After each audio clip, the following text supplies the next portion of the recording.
구약성경 953면입니다. 전도서 5장 18절부터 20절까지 저와 성도님들 한 절씩 번갈아가며 읽겠습니다. 사람이 하나님께서 그에게 주신 바 그 일평생에 먹고 마시며 해 아래에서 하는 모든 수고 중에서 낙을 보는 것이 선하고 아름다움을 내가 보았나니 그것이 그의 몫이로다.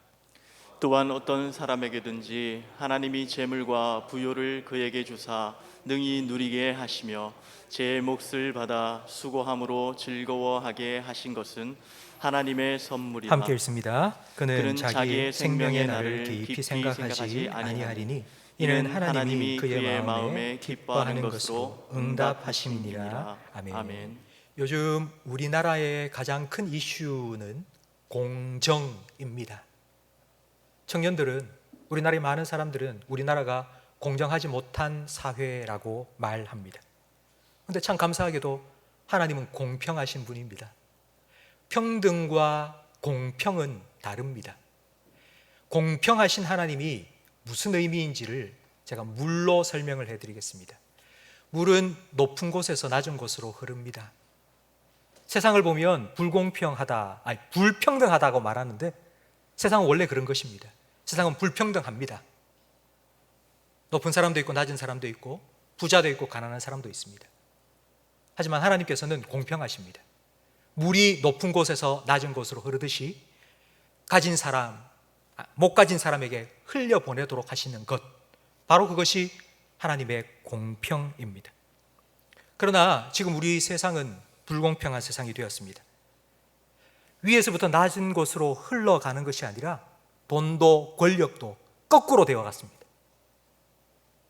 높은 곳에서 가진 자, 있는 자가 흘려보내는 게 아니라 없는 사람 다 끌어모아서 지금 위로 거꾸로 올라가는 그런 불공평한 세상이 되어버리고 말았습니다. 빈익부, 부익부, 이게 거꾸로 된 세상이 된 것입니다. 코로나 기간 동안 이런 현상은 더욱더 심해지고 있습니다. 공평하신 하나님, 그 하나님의 공평하심을 잘 보여주는 성경 말씀 중에 하나가 누가복음 19장에 나오는 문화 비유입니다. 주인이 종 10명을 불렀습니다. 그리고 한 문화씩 각각 나누어 주면서 이거 가지고 장사해라, 난 여행 좀 갔다 오겠다 하고는 주인이 떠났습니다. 우리가 잘 아는 달란트 비유와 문화 비유가 비슷한 듯 하지만 그러나 다릅니다. 달란트 비유는 5달란트, 2달란트, 1달란트 차등 지급이 되었습니다. 그러나 문화 비유는 모든 사람 10명에게 똑같이 한 문화씩 균등 지급이 되었던 것입니다. 그렇다면 하나님께서 모든 사람에게 똑같이 나누어 주신 한 문화가 무엇을 의미하는 걸까요? 그 한 문화가, 공평하신 하나님께서 똑같이 나누어 주신 그 한 문화가 무엇을 의미하는지 오늘 18절 말씀에 기록되어 있습니다. 사람이 하나님께서 그에게 주신 바 그 일평생에 먹고 마시며 해 아래 사는 모든 수고 중에서 낙을 보는 것이 선하고 아름다움을 내가 보았나니 그것이 그의 몫이로다. 한 문화씩 종에게 나누어 준 것처럼 하나님께서는 우리 모두에게, 각 사람에게, 모든 사람에게 한 문화, 일생, 한 평생을 나누어 주셨습니다. 아마 여러분 보시기에는 사람의 일생이 달란트 비유처럼 어떤 사람은 5달란트 받은 것 같다, 어떤 사람은 2달란트 받은 것 같다, 나는 1달란트밖에 안 받은 것 같다, 어떤 사람은 길고 어떤 사람은 짧고 어떤 사람은 크고 어떤 사람은 작다, 아마 느낄 수 있을 것입니다. 그런데 하나님 보시기에는 다 똑같습니다. 하나님께서 사람들에게 나누어 주신 한 문화, 일생, 한 평생은요 딱 한 번뿐이기 때문입니다. 길든지 짧든지 아무리 권력이 많은 사람이라 할지라도 인생을 2번, 3번 살 수 없습니다. 딱 한 번밖에 살 수 없습니다. 하나님께서는 단 한 번의 삶을 우리 모두에게 주셨습니다. 그리고 그 삶을 살아갈 수 있도록 일거리도 주셨고요, 그리고 먹을 것, 마실 것, 그 일을 통해서 얻게 하셨습니다. 하나님께서 주신 자기의 몫을 가지고 살아갈 때에 기쁨이 있고 그렇게 살아가는 세상이 좋고 아름답다고 18절은 말씀합니다. 그런데 여러분, 지금 여러분이 살아가고 있는 이 세상이 보기에 좋고 아름답습니까? 그렇지 않지 않습니까? 그닥 이 세상이 좋아 보이지도 않고 아름다워 보이지도 않습니다. 그 이유가 무엇 때문일까요? 하나님께서 주신 몫에 만족하지 못하는 사람들이 많기 때문입니다.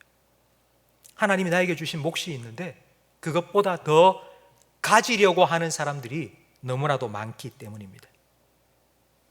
오늘 18절 말씀 앞에 10절부터 17절까지 말씀에 하나님 주신 몫에 만족하지 못하고 더 가지려고 하는 사람들이 어떻게 살아가는지 기록되어 있습니다. 은을 사랑합니다.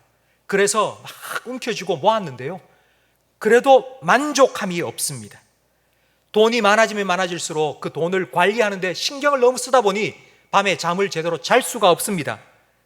돈을 많이 가지긴 가졌는데 그게 오히려 자기에게 해가 될 정도로 소유하게 되었습니다. 자기 몫으로 주신 것 외에 사람이 더 가지려고 한다? 그걸 우리는 탐욕이라고 말합니다. 그걸 인간의 욕망이라고 말합니다. 각자에게 주신 몫이 있는데 그것보다 더 많이 가지려면 다른 사람의 몫을 빼앗아야 됩니다. 잠언 말씀을 계속하여 묵상하고 있습니다. 근데 잠언에 보면 지계석을 옮기지 말라는 말씀이 계속 나옵니다. 지계석이라는 말은 땅지자의 경계 개자의 돌석자입니다. 하나님께서는 이스라엘 백성에게 땅을 다 골고루 나누어 주셨습니다. 그래서 네 땅과 내 땅 사이에 지계석을 세웁니다. 여기까지가 네 땅이고 여기까지가 내 땅이다. 그런데 한 사람이 욕심을 부립니다. 내 땅이 더 넓어졌으면 좋겠다 하고는 지계석 발로 쑥 민 것입니다. 내 땅이 이만큼 넓어졌습니다. 그런데 남의 땅은 그만큼 적어진 겁니다. 이것이 이 세상이 불공평하게 된 이유입니다. 탐욕과 욕망, 이것이 결국은 우리가 살아가는 기쁨조차도 다 삼켜버리고 말았습니다. 하나님께서는 각 사람에게 그 사람에게 맞는 몫을 주셨고 그 몫을 통하여서 기쁨과 낙을 누리며 살게 하셨지만, 그러나 모든 사람이 똑같은 몫을 받았지만 그러나 모든 사람이 다 기뻐하며 살지는 않습니다. 19절 말씀해 보니 또한 어떤 사람에게는 하나님께서 재물과 부요를 그에게 주사 능히 누리게 하셨다고 말씀하고 있습니다. 18절에는 각 사람, 모든 사람에게 하나님께서 똑같이 몫을 주셨는데 19절에 와서는 그것을 즐기는 사람은 어떤 사람이라고 지금 줄어들고 있습니다.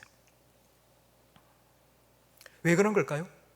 하나님께서 어떤 사람에게만 부요와 재물을 많이 주셨고 어떤 사람에게는 주시지 않기 때문에 사람 사이에 불공평이 일어난 것입니까? 그래서 어떤 사람은 재산을 많이 가지고 행복하게 즐겁게 살고 어떤 사람은 그렇지 못해서 가난하게 힘들게 살아갑니까? 만약 그렇다면 하나님은 불공평하신 분입니다. 여러분 19절 말씀을 다시 보십시오. 19절을 다시 보면 또한 어떤 사람에게든지 하나님이 재물과 부요를 그에게 주사 능히 뭐하게 하신다고요? 누리게 하십니다. 하나님께서 많이 주셨기 때문에 즐거워하고 기뻐하고 감사하며 사는 게 아니라 그것을 누리기 때문에 즐거워한다고 말씀하고 있습니다. 여러분, 주신 복을 누려야지 행복합니다. 사람들은 흔히 하나님께서 물질과 재물, 돈과 부요함을 줄 때에 하나님 복 받았다고 흔히 말합니다. 근데 여러분 그렇지 않습니다. 성경은요, 주신 그 돈을 잘 누리는 사람이 복이 있다고 말씀합니다. 있고 없고 많고 적고의 문제가 아니라 누리고 못 누리고의 차이입니다.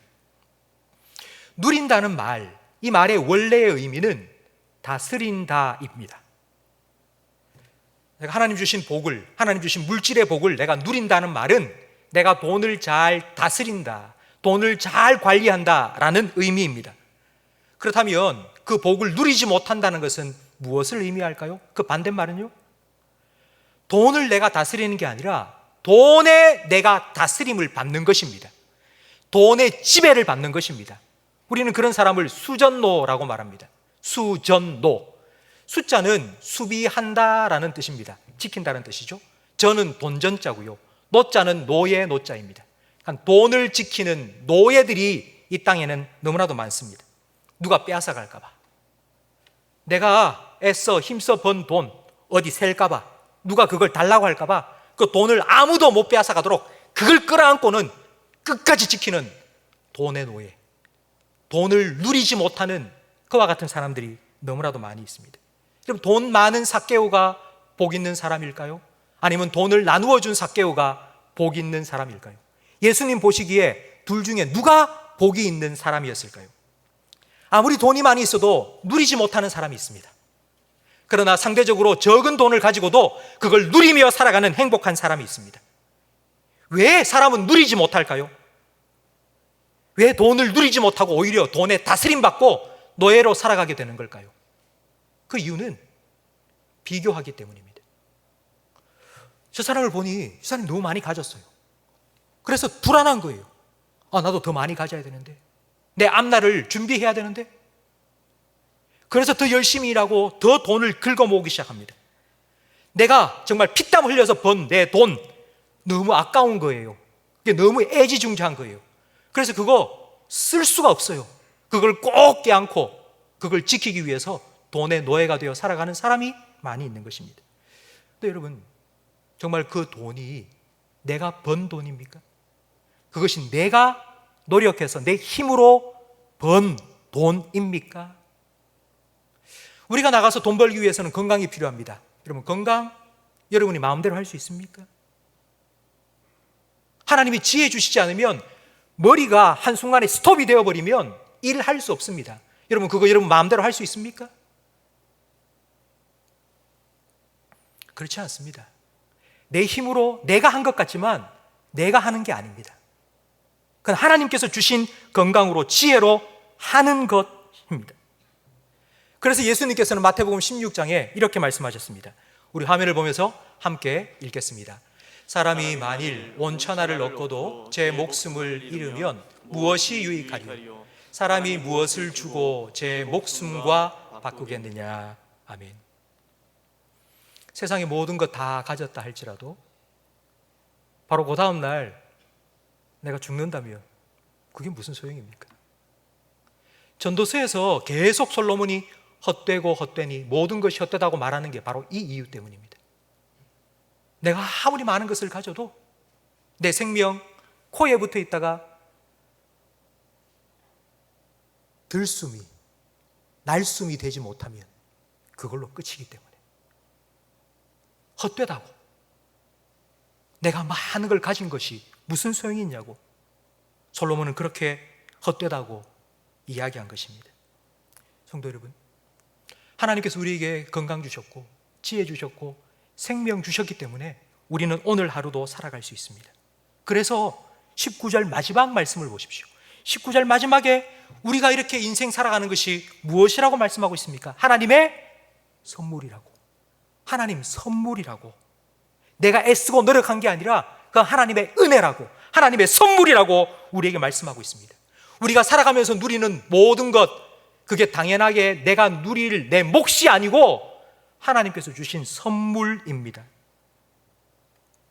중환병에 들어서 시한부 판정을 받으신 성도님이 다시 건강을 회복해서 이런 말씀을 하는 걸 들었습니다. 목사님, 저는 지금 덤으로 사는 겁니다. 덤. 제 인생은 덤으로 사는 겁니다. 여러분, 덤이라는 말은요, 본복 말고 보너스예요. 보너스. 안 줘도 되는 건데 더 주신 거예요. 덤으로 사는 인생이니 그의 삶에는 어떤 일을 겪어도 감사한 거예요. 내가 이미 죽었어야 되는데 나를 살려주셨으니 내가 덤으로 산다고요. 죽음의 문턱을 살짝 넘어갔다가 돌아오신 분은 이런 고백을 합니다. 내 삶이 덤입니다. 성도 여러분, 우리 그리스도인들은 다 죽음의 문턱을 넘어갔다 온 사람들입니다. 죄와 허물로 죽었던 우리를 예수 그리스도께서 십자가 위에서 구속하여 주시고 우리를 구원해 주셨기 때문입니다. 우리의 인생 하나님의 선물입니다. 은혜입니다. 하나님께서 우리에게 생명 주셨기 때문에 우리는 오늘도 살아갈 수 있는 것입니다. 그렇기 때문에 내 생명은 내 것이 아니고 주님의 것입니다. 우리가 엎드릴 때마다 주여 주여 라고 말하는 그 의미가 바로 이것입니다. 내 삶의 주인은 하나님이십니다. 내 인생 하나님께서 덤으로 주신 겁니다. 내게 아니라 주님 것입니다. 로마서 14장 7절 말씀을 함께 읽어보겠습니다. 우리 중에 누구든지 자기를 위하여 사는 자가 없고 자기를 위하여 죽는 자도 없도다. 우리가 살아도 주를 위하여 살고 죽어도 주를 위하여 죽나니 그러므로 사나 죽으나 우리가 주의 것이로다. 아멘. 여러분, 이 로마서 14장 7절 8절 이 두 절 말씀을 딱 한마디로 요약하면 내 인생은 덤이다. 내 인생은 덤이다. 내 인생은 하나님 선물이다. 내게 아니다. 주님의 것이다. 바로 그 고백입니다.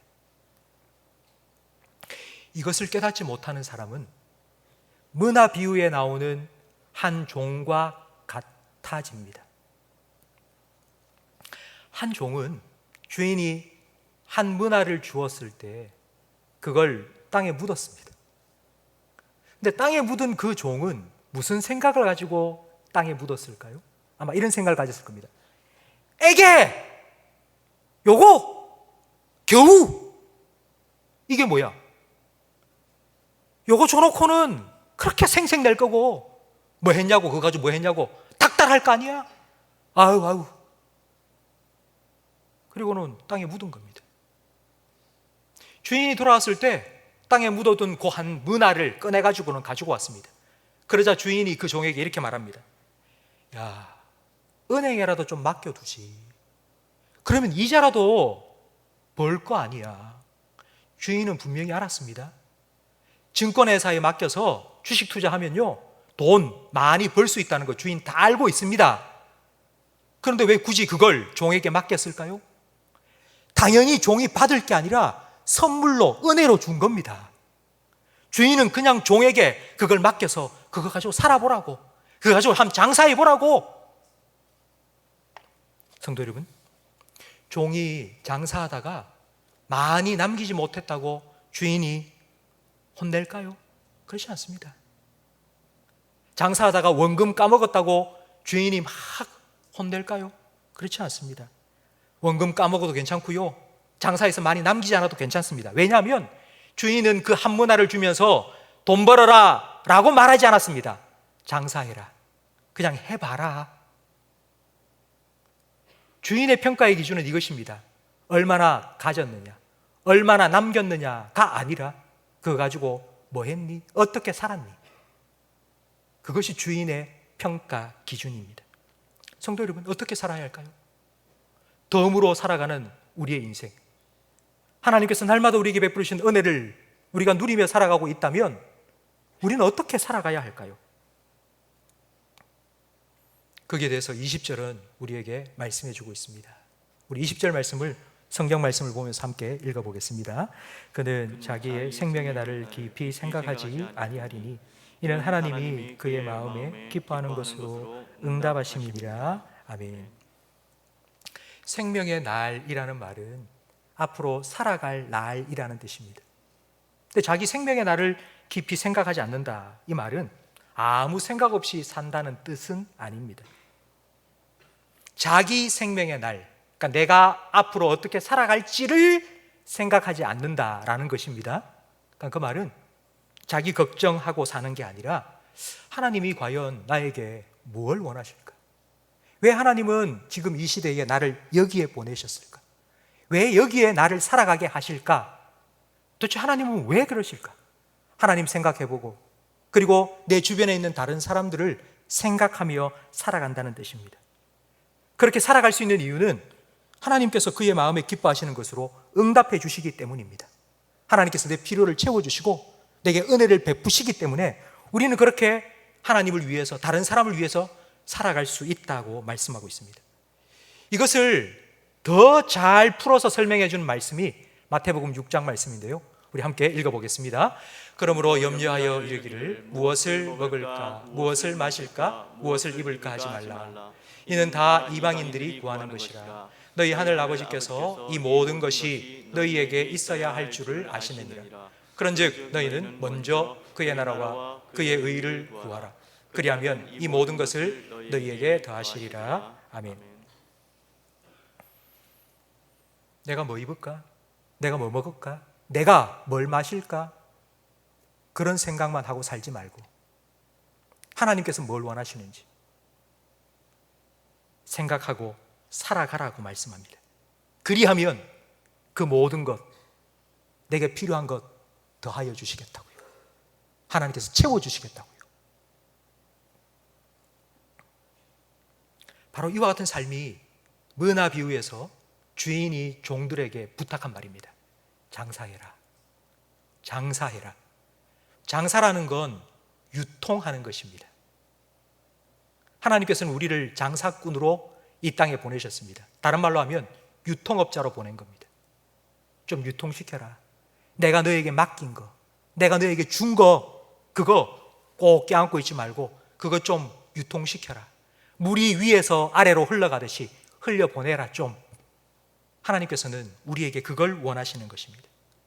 성도 여러분, 제가 여러분에게 이런 설교를 한두 번 한 건 아닙니다. 근데 여러분, 여러분의 삶을 한번 돌아보십시오. 여러분 정말 이와 같은 삶을 살고 계십니까? 여러분 조금이라도 작은 것이라도 나누며 사십니까?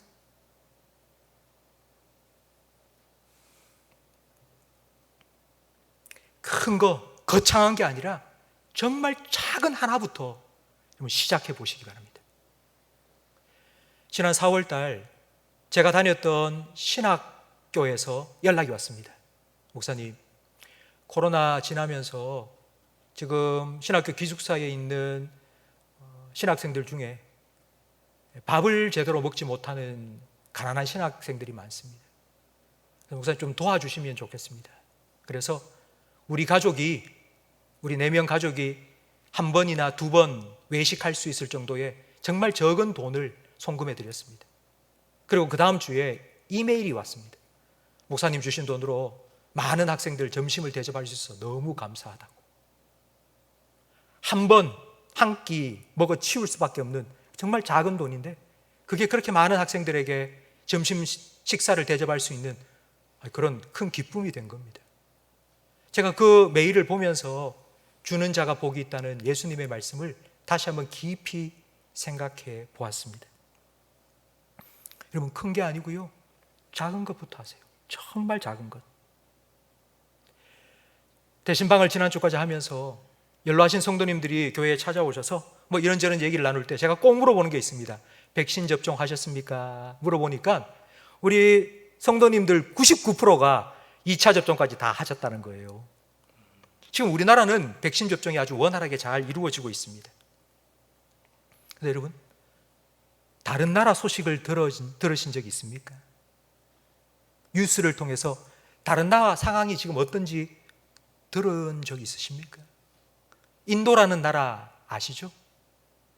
지난달 인도는 하루에 코로나 확진자가 41만 명이 나왔습니다. 하루에. 어제 그제 6월 3일자 통계를 보니, 인도 통계를 보니 하루에 확진자가 13만 4천 명, 그리고 하루에 코로나에 걸려서 죽어가는 사람들이 2,887명이라고 합니다. 장례를 치를 수가 없는 겁니다. 하루에 그만큼 많은 사람이 죽으니까. 그래서 강가에 다리 위에 가서 죽은 사람을 그냥 떨어뜨립니다. 그러면 강 밑에 저 하류에 있는 마을에 죽은 사람들 시체가 막 이만큼 쌓여 있는 겁니다. 백신이 보급되고 있지 않습니다. 백신도 돈을 주고 구입해야 되기 때문에, 그러니까 가난한 나라들은 백신 구입이 되지 않습니다. 접종은커녕 보급조차 되고 있지 않습니다. 여러분, 우리나라에서는 백신 접종 돈 내고 맞지 않지 않습니까? 그냥 다 가면은 그냥 놔주지 않습니까? 공짜로, 무료로. 그래서 백신 접종을 맞으신 우리나라 사람들 중에, 우리 국민들 중에 나는 공짜로 이렇게 백신을 맞았는데 내가 백신 맞은 그 금액만큼 다른 나라 사람들 백신 맞을 수 있도록 제가 기부하고 싶습니다. 그리고는 한 사람 두 사람씩 기부를 하기 시작한 겁니다. 코백스라는 국제기관이 있습니다. 전 세계의 백신을 공정하게 배포하기 위해서 만들어진 국제협력단체입니다. 코백스라고. 지금 선진국에는 백신 접종이 16%까지 되었습니다. 그런데 정말 가난한 후진국은요 0.3%, 그러니까 가난한 나라의 지도층, 돈 많은 사람들, 그런 사람들만 백신 접종을 한 겁니다. 한 사람 백신 접종하는데 필요한 돈이 5달러랍니다. 5달러. 우리나라 돈으로 5,000원. 커피 한 잔, 햄버거 하나. 우리나라 백신 접종을 하고 그분이, 한 분이, 그래 내가 이 백신 주고 공짜로 맞았으니까 내가 맞은 이 백신 접종 이 값을 저 아프리카에 있는 나라에 백신 접종할 수 있도록 내가 기부하겠다고 그렇게 코백스에 기부를 했는데, 그때부터 수많은 사람들이 코백스에 기부를 하기 시작한 겁니다. 여러분, 내가 커피 한 잔 마실 그 돈 가지고 한 생명을 살릴 수 있습니다. 한 사람을 살리는 그 일에 내가 지금 여기서 동참할 수 있다고요. 큰일? 엄청난 일? 그렇지 않습니다. 정말 작은 것에서부터. 얼마 전에 한 정치인이 이렇게 말했습니다. 누군가에게나 별의 순간이 찾아온다. 별의 순간이 찾아올 때 어떤 사람은 그 순간을 잡고 어떤 사람은 그냥 흘려보낸다 라고 말했습니다. 별의 순간이라는 이 표현을 대중화시킨 사람은 오스트리아의 전기 작가인 슈테판 츠바이크입니다. 슈테판 츠바이크는 자기가 쓴 역사책에 별의 순간을 이렇게 묘사했습니다. 시대적 사명을 깨닫고 그 시대의 부름에 응답하는 순간 그 사람은 그 시대의 별이 된다. 여러분, 우리는 시대의 사명이 아니고요, 주님의 사명에 지금 서 있습니다. 주님께서는 우리를 세상의 빛이 되라고 부르신 겁니다. 저는 오늘 설교 제목을 세상에 뿌려진 별이 되라라고 정했습니다. 별, 우리 스타라고 말하죠. 여러분, 스타, 지금 전 세계적인 스타 우리나라에서 배출하지 않았습니까? BTS. 사람들이 열광합니다. 한번 곡을 내면은요, 10만 뷰, 10억 뷰, 이런 게 금방금방 나옵니다. 여러분, 과연 스타, 나하고 상관이 있는 걸까요?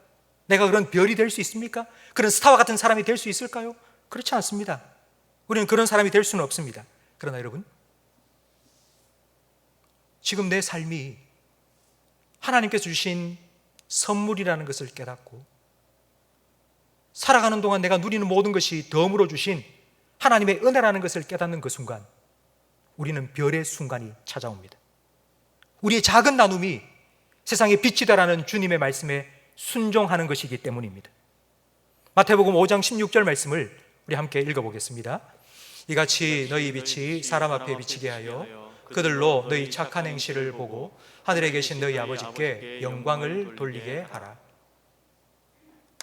너희는 세상의 빛이라고. 그럼 우리 어떻게 빛이 될 수 있습니까? 너희 착한 행실을 세상에 나타내라고.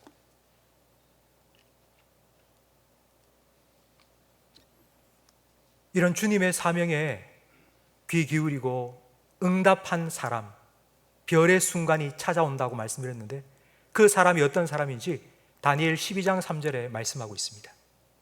함께 읽어보겠습니다. 지혜 있는 자는 궁창의 빛과 같이 빛날 것이요 많은 사람을 옳은 대로 돌아오게 한 자는 별과 같이 영원토록 빛나리라. 아멘.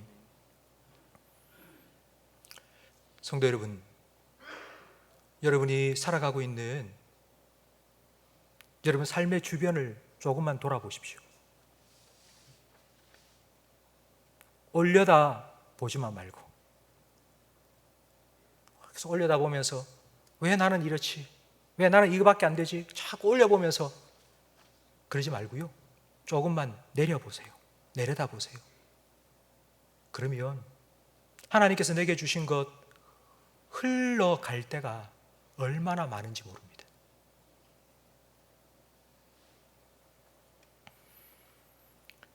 성도님들 중에 아마 나는 가진 것이 없어요. 정말 목사님 자꾸 나누고 그렇게 살아가라 하지만 제게는 아무것도 없어요 라고 말씀하시는 분이 아마 계실 겁니다.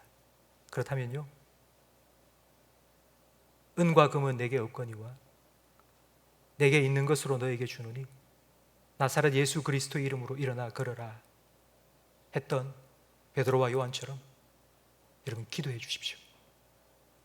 그리고 예수님을 전하시고요, 복음을 전하십시오. 우리는 BTS와 같은 세계적인 스타가 되지는 못할 겁니다.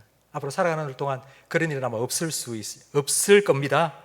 그러나 여러분, 한 사람에게, 길을 잃고 헤매는 한 사람에게 북두칠성이 방향을 가르쳐 주는 것처럼 우리는 한 사람에게 소망을 줄 수 있고 생명을 줄 수 있는 별이 될 수 있습니다. 주신 은혜 여러분 기억하십시오. 하나님께서 우리에게 얼마나 많은 것을 주셨는지 여러분 감사하시고요. 하나님께서 왜 그걸 나에게 맡겨주셨는지 여러분 기억하시고요. 생각하시고요. 하나님께서 그걸 어떻게 사용하기를 원하시는지 여러분 잊지 마시고요. 작은 것 하나라도 나누는 유통업자가 되시기를 바랍니다. 그래서 여러분의 삶이 하나님께서 하늘의 별이 아니고요, 이 땅에 뿌려놓으신 그런 별과 같이 하나님의 영광을 드러내는 그런 별과 같은 그런 인생을 살아가시기를 주님의 이름으로 축복합니다.